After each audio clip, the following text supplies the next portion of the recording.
मुझे बताइए, यदि कभी भी एक वस्तु पहले आर्टिकल को उसने जो खरीदा है वो 10,000 रुपए का खरीदा और दूसरे आर्टिकल को उसने 10,000 रुपए का खरीदा है। पहले आर्टिकल का कॉस्ट प्राइस भी दिया हुआ है और दूसरे आर्टिकल का कॉस्ट प्राइस भी दिया हुआ है। दूसरे को भी खरीदा उसने 10,000 रुपए का। उसके बाद यदि पहले आर्टिकल को उसने 20% प्रॉफिट पर बेच दिया और दूसरे आर्टिकल को 20% लॉस पर बेच दिया। He sold first on 20% profit and second on 20% loss.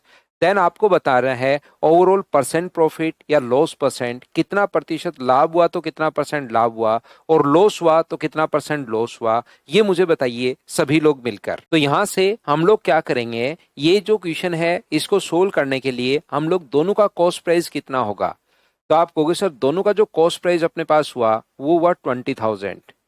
हम लोग पहले आर्टिकल का भी सेलिंग प्राइस निकालेंगे। यदि पहले आर्टिकल को 20% प्रॉफिट पर अगर बेच रहे हो तो आप लोग यहाँ पर कितने का बेचोगे, 120/100 से मल्टीप्लाई कर दो तो क्या 12,000 का बेचोगे क्या।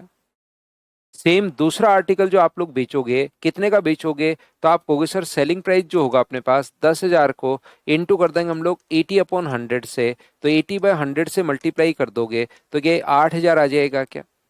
तो यहाँ पर पहले आर्टिकल को मान लीजिए आप लोग बेच रहे हो 12,000 रुपए का, नीचे लिख देता हूं मैं। यहाँ पर पहले आर्टिकल को बेच रहे हो आप लोग, सोल्व करोगे तो 12,000 का, और दूसरे आर्टिकल को कितने का बेचा तो आप कहोगे सर 8,000 रुपए का। तो 12,000 रुपए को पहले का, 8,000 रुपए को दूसरे का, तो टोटल मुझे बताइए कि अपने पास सेलिंग प्राइस भी 12,000 रुपए ही हो गया है क्या। तो आप कहोगे बिल्कुल सर 20,000 रुपए, दोनों दोनों की अगर बात करें तो 12 और 8 जोड़ोगे तो 20,000 रुपए अपने पास है। तो यहां से मुझे बताइए कि अपने पास ओवरऑल जो है 20,000 रुपए का आपने खरीदा था, ये तो है अपने पास कॉस्ट प्राइस, और ये 20,000 का ही दोनों को आपने बेच दिया, तो प्रॉफिट हुआ या लॉस हुआ। तो आप लोग कहोगे sir no profit no loss, और ये अपने पास आंसर आ जाएगा। बताओ ठीक है क्या। नो प्रॉफिट नो लॉस, हाँ और ना बताइए क्या ये चीज आप लोग सभी लोग समझ पाए हो क्या। तो आप कहोगे बिल्कुल सर ये बात हम लोगों को समझ में आई है, नो प्रॉफिट नो लॉस अपने पास आंसर आ गई। तो यहां से मैं आप लोगों को नेक्स्ट क्वेश्चन अगले पेज पर मैं आपको करवा रहा हूं। या तो आप लोग इस टाइप से कीजिए, देखिए पहले आर्टिकल का अपने पास सेलिंग प्राइस जो दिया हुआ है वो 10,000 दिया हुआ है, और दूसरे आर्टिकल का भी जो सेलिंग प्राइस अपने पास दिया हुआ है वो 10,000 अपने पास दिया हुआ है। क्वेश्चन का सेलिंग प्राइस दिया हुआ है, ये ध्यान रखना, पहले का और दूसरे का। फर्स्ट मेथड में आपको बता रहा हूं, तो दोनों का सेलिंग प्राइस कितना है, तो दोनों का सेलिंग प्राइस होगा 20,000। मैं यहां से क्या करूंगा, दोनों का कॉस्ट प्राइस जब मैं फाइंड आउट करता हूं, ओवरऑल परसेंट प्रॉफिट या लॉस परसेंट अगर पूछे और सेलिंग प्राइस गिवन हो, कॉस्ट प्राइस गिवन हो, पहले मैं बता चुका हूं नो प्रॉफिट नो लॉस, कहीं कोई दिक्कत नहीं है। लेकिन ये अगर 20% प्रॉफिट अपने पास हो रहा है तो मुझे एक बात बताइए, सेलिंग प्राइस अगर गिवन है तो कॉस्ट प्राइस बनाने का तरीका क्या अपने पास 100/120 से गुना कर देंगे, मुझे बताइए यही होगा क्या। और सेकंड पर अगर 20% लॉस हो रहा है तो आप लोग मुझे बताइए गुना कर दोगे यहां पर किससे, तो आप लोग को गुना कर दूंगा सर मैं 100/80 से। ये अपने पास पहले का कॉस्ट प्राइस आ जाएगा, ये अपने पास दूसरे का कॉस्ट प्राइस आ जाएगा, तो दोनों को ऐड करके क्या दोनों का कॉस्ट प्राइस भी अपने पास आ जाएगा क्या। तो याद रखना अब की बार दोनों का कॉस्ट प्राइस 20,000 नहीं आएगा, अब की बार दोनों का जो कॉस्ट प्राइस होगा वो 20,000 नहीं आएगा। ये बात आप लोग ध्यान रखना, ये पॉइंट में आएगा, ये अपने पास कट जाएगा 125 बार, तो ये तो आ जाएगा 12,500, ये पॉइंट में आएगा और उस चीज को फिर सोल्व करना पड़ेगा। तो या तो अपने पास पहला तरीका ये है कि इसको आप लोग पूरा कैलकुलेट कीजिए और उसके बाद निकाल लो, या एक तरीका ये होता है कि इसको आप लोग याद कर लो। इसको आप लोग याद कर लीजिए कैसे, किस टाइप का जब क्वेश्चन आए तो जो भी अगर ये दोनों सेम है, सेलिंग प्राइस अगर कभी भी इक्वल हो तो 20 का स्क्वायर करके और डिवाइड कर दो 100 से, इतना परसेंट हमेशा 400/100 का मतलब इतना परसेंट जब सोल्व करोगे तो याद कर लो हमेशा लॉस आएगा। सर हमें क्या पता लॉस हुआ है, ये याद करना आपको, ये चीज आप लोग रट लोगे, ये चीज आप लोग याद कर लोगे, तो जब भी पूछेगी कितना परसेंट लॉस हुआ तो हमारा टाइम बचता है, और टाइम बचता है तो क्वेश्चन को हम लोग इस टाइप से सोल्व कर लेंगे। बताइए ठीक है क्या। यहां पर 4% लॉस, हमेशा जब इसको भी सोल्व करोगे तो 4% लॉस अपने पास आना है। तो इस तरीके से क्वेश्चन को हम लोग याद कर लेते हैं कि हाँ ऐसे क्वेश्चन में जब भी सेलिंग प्राइस बराबर दे और प्रॉफिट परसेंट और लॉस परसेंट अगर बराबर हो तो क्वेश्चन को हम लोग इस टाइप से सोल्व कर पाते हैं, ध्यान रखना। तीसरा तरीका अपने पास क्वेश्चन को सोल्व करने का क्या हो सकता है, अपने पास 20% का फ्रैक्शन कितना होगा, 1/5।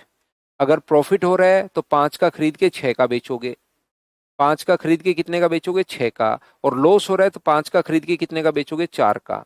ये कॉस्ट प्राइस है, ये सेलिंग प्राइस है। क्वेश्चन के अकॉर्डिंग कौन बराबर होना चाहिए, तो सेलिंग प्राइस बराबर होना चाहिए। हमारा तो कॉस्ट प्राइस बराबर आ रहा है। क्वेश्चन के अकॉर्डिंग कौन बराबर होना चाहिए, तो आप कहोगे सर सेलिंग प्राइस बराबर होना चाहिए। तो सेलिंग प्राइस बराबर करने का जो तरीका है, ये अपने पास दोनों का, या तो 4 का ऊपर गुना और 6 का नीचे गुना, उससे कर सकते हो। ये इनका एलसीएम 12 है, तो 12 बनाने के लिए 2 से गुना, 12 बनाने के लिए 3 से।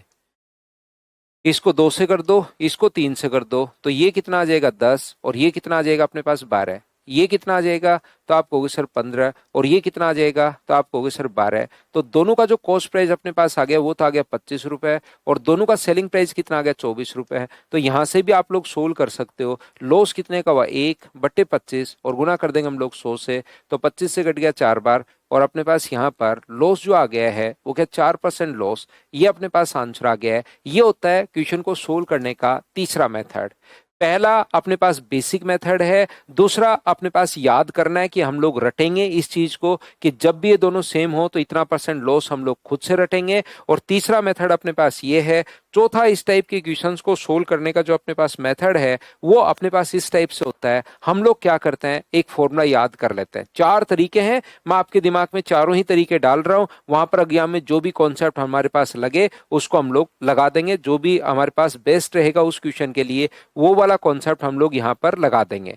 किस प्रकार से, देखिए यहां पर मैं आप लोगों को बता रहा हूं कि ये जो अपने पास है 100 into P minus L minus 2PL upon अपने पास यहाँ पर ये जो होगा 200 प्लस पी माइनस अपने पास एल, ये लीजिए, ये अपने पास तरीका लग जाएगा। तो क्या होगा, एक पर अपने पास 100, प्रॉफिट भी 20 है, लॉस भी अपने पास 20 है, तो 2 इंटू 20 इंटू अपने पास 20 है, अपॉन नीचे 200 प्लस अपने पास यहाँ पर P माइनस अपने पास L, ये लीजिए, तो ये तो हो गया 0। तो ऊपर तो अपने पास आ गया है 800, और नीचे अपने पास ये तो कट गया, नीचे आ गया 200। तो माइनस का 4 का मतलब क्या, 4 मतलब 4% लॉस, क्या यही अपने पास आंसर आ जाएगा क्या? तो सर आप एक बात बताइए, ये भी अपने पास फॉर्मूला ही है और ये भी अपने पास फॉर्मूला ही है, तो आप लोग ये वाला फॉर्मूला क्यों बता रहे हो? जैसे शिवांगी ने लिख दिया सक्सेसिव से, ध्यान रखना इसमें सक्सेसिव वाला नहीं लगता। a plus B plus A into B by 100 वाला फॉर्मूला नहीं लगता। a plus B plus A into B by 100 वाला फॉर्मूला नहीं लगता। एक बच्चा मुझसे कहेगा सर कैसे नहीं लगता, लग तो रहा है 20% प्रॉफिट 20% लॉस, 20 प्रॉफिट है 20 लॉस है, प्लस इंटू माइनस, बाहर माइनस का साइन अपने पास आना है, तो 20 माइनस 20 और माइनस का 4 बचा, तो अपने पास 4% लॉस, ये अपने पास आंसर आ गया। हाँ और ना बताइए क्या लग तो रहा है, लेकिन ये तो तब लग रहा है अपने पास जब अपने पास ये जो है 20/100, इस चीज को याद करवा दिया, गलती से 20 से 20 कट गया। अगर यहाँ पर 10% प्रॉफिट और 5% लॉस अलग अलग संख्या अगर आ गई तो ये फॉर्मूला लगाना गलत होगा, ध्यान रखना। ये तो गलती से अपने पास इस प्रकार से कट रहा है, ध्यान रखना, ए से ए कट गया, प्लस का 20 माइनस का 20 कट गया, तो लगता हुआ सिर्फ दिख रहा है, लग नहीं रहा। वो फॉर्मूला लगता कब है, सक्सेसिव सर कब लगाते हैं, हमें थोड़ा सा ध्यान से समझाओ। जब कोई भी चीज इंक्रीज होती है और फिर उस पर वापस चेंज हो, कोई भी चीज 100 थी पॉपुलेशन टाउन की और अपने पास 20% इंक्रीज होकर 120 हो गई, अब 120 का वापस अगर चेंज हो तो सक्सेसिव लगता है। यहां पर तो पहले जो 20% है वो इस 10 जो कॉस्ट प्राइस है उसका है, और ये अपने पास 20% दूसरे किसी कॉस्ट प्राइस का 20% प्रॉफिट और लॉस हो रहा है, तो यहां पर ये वाला फॉर्मूला नहीं लगता। ये बात ध्यान रखना, अलग अलग संख्या अगर हो तो सर हम लोग फिर ये वाला कॉन्सेप्ट लगाएंगे या ये वाला कॉन्सेप्ट लगाएंगे। ये वाला सेकंड तरीका भी ओनली और ओनली तब लगेगा जब 20 और 20 हो, तभी लगेगा, नहीं तो नहीं लगेगा। तो ये ओनली तब लगता है जब दोनों बराबर बराबर हो, और बाकी अपने पास ये दोनों तो अलग अलग हो तो भी अपने पास लग जाएगा। बताइए कॉन्सेप्ट जो था वो मैंने क्या समझा दिया, उसको करने के 4 तरीके भी मैंने आपको बता दिए हैं। क्या प्रत्येक बच्चा बताओ समझ पाया है क्या? तो आप कहोगे सर हम लोगों को ये बिल्कुल बात समझ में आई है, और ये अगर समझ में आई है तो अब मैं क्या करूंगा, आपको क्वेश्चंस करवाने शुरू करूंगा।